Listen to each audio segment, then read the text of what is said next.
देव उठनी एकादशी पर भगवान विष्णु समेत सभी देवता अपनी योग निद्रा से जाग जाते हैं।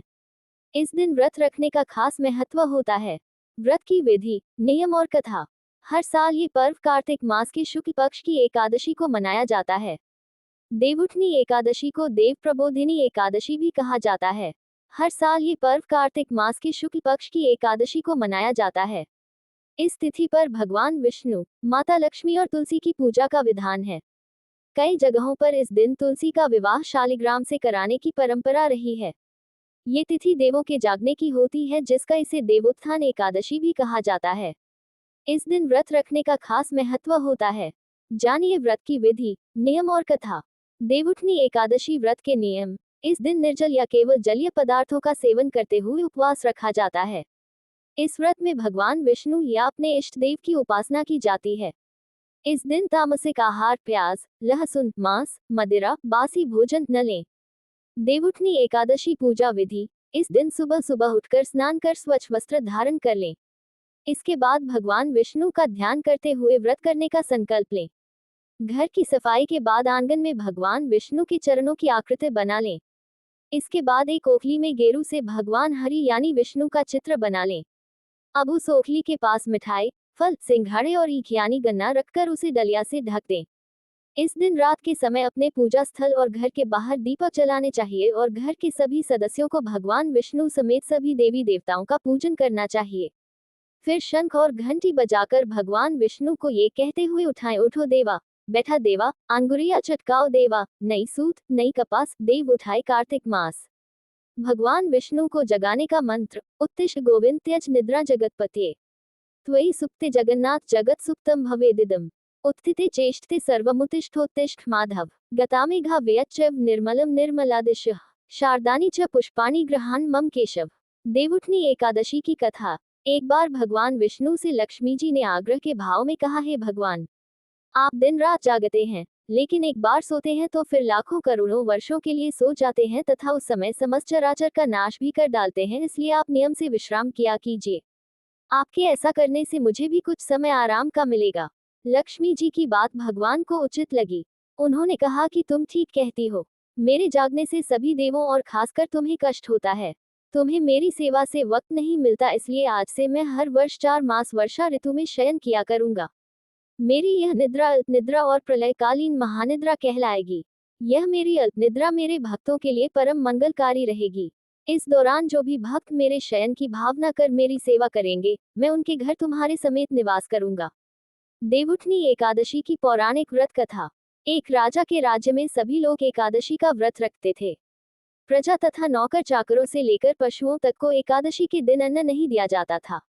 एक दिन किसी दूसरे राज्य का एक व्यक्ति राजा के पास आकर बोला, महाराज, कृपा करके मुझे नौकरी पर रख लें। तब राजा ने उसके सामने एक शर्त रखी कि ठीक है, रख लेते हैं, किंतु रोज तो तुम्हें खाने को सब कुछ मिलेगा, पर एकादशी को अन्न नहीं मिलेगा। उस व्यक्ति ने उस समय हाँ कर ली, पर एकादशी के दिन जब उसे फलाहार का सामान दिया गया तो वह राजा के सामने जाकर गिड़गिड़ाने लगा, महाराज, इससे मेरा पेट नहीं भरेगा, मैं भूखा ही मर जाऊंगा, मुझे अन्न दे दो। राजा ने उसे शर्त की बात याद दिलाई, पर वह अन्न छोड़ने को राजी नहीं हुआ। तब राजा ने उसे आटा, दाल, चावल आदि दिए।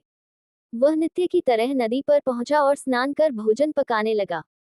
जब भोजन बन गया तो वह भगवान को बुलाने लगा, आओ भगवान, भोजन तैयार है। उसके बुलाने पर पीताम्बर धारण किए भगवान चतुर्भुज रूप में आ पहुंचे तथा प्रेम से उसके साथ भोजन करने लगे। भोजनादि करके भगवान अंतर्धान हो गए तथा वह अपने काम पर चला गया। 15 दिन बाद अगली एकादशी को वह राजा से कहने लगा कि महाराज, मुझे दुगुना सामान दीजिए। उस दिन तो मैं भूखा ही रह गया। राजा ने कारण पूछा तो उसने बताया कि हमारे साथ भगवान भी खाते हैं, इसीलिए हम दोनों के लिए ये सामान पूरा नहीं होता। ये सुनकर राजा को बड़ा आश्चर्य हुआ। वह बोला, मैं नहीं मान सकता कि भगवान तुम्हारे साथ खाते हैं। मैं तो इतना व्रत रखता हूँ, पूजा करता हूँ, पर भगवान ने मुझे कभी दर्शन नहीं दिए। राजा की बात सुनकर वह बोला, महाराज, यदि विश्वास न हो तो साथ चलकर देख लें। राजा एक पेड़ के पीछे छिपकर बैठ गया। उस व्यक्ति ने भोजन बनाया तथा भगवान को शाम तक पुकारता रहा, परंतु भगवान न आए। अंत में उसने कहा, हे भगवान, यदि आप नहीं आए तो मैं नदी में कूदकर प्राण त्याग दूंगा। लेकिन भगवान नहीं आए। तब वह प्राण त्यागने के उद्देश्य से नदी की तरफ बढ़ा। प्राण त्यागने का उसका दृढ़ इरादा जान शीघ्र ही भगवान ने प्रकट होकर उसे रोक लिया और साथ बैठकर भोजन करने लगे। खा पीकर वे उसे अपने विमान में बिठाकर अपने धाम ले गए। ये देख राजा ने सोचा कि व्रत उपवास से तब तक कोई फायदा नहीं होता जब तक मन शुद्ध न हो। इससे राजा को ज्ञान मिला। वह भी मन से व्रत उपवास करने लगा और अंत में स्वर्ग को प्राप्त हुआ। देवउठनी एकादशी की दूसरी व्रत कथा। एक राजा था, उसके राज्य में प्रजा सुखी थी। एकादशी को कोई भी अन्न नहीं बेचता था, सभी फलाहार करते थे। एक बार भगवान ने राजा की परीक्षा लेनी चाहिए। भगवान ने एक सुंदरी का रूप धारण किया तथा सड़क पर बैठ गए। तभी राजा उधर से निकला और सुंदरी को देख चकित रह गया। उसने पूछा, हे सुंदरी, तुम कौन हो और इस तरह यहाँ क्यों बैठी हो? तब सुंदर स्त्री बने भगवान बोले, मैं निराश्रिता हूँ, नगर में मेरा कोई जाना पहचाना नहीं है, किससे सहायता मांगो? राजा उसके रूप पर मोहित हो गया था। वह बोला, तुम मेरे महल में चलकर मेरी रानी बनकर रहो। सुंदरी बोली, मैं तुम्हारी बात मानूंगी, पर तुम्हें राज्य का अधिकार मुझे सौंपना होगा। राज्य पर मेरा पूर्ण अधिकार होगा।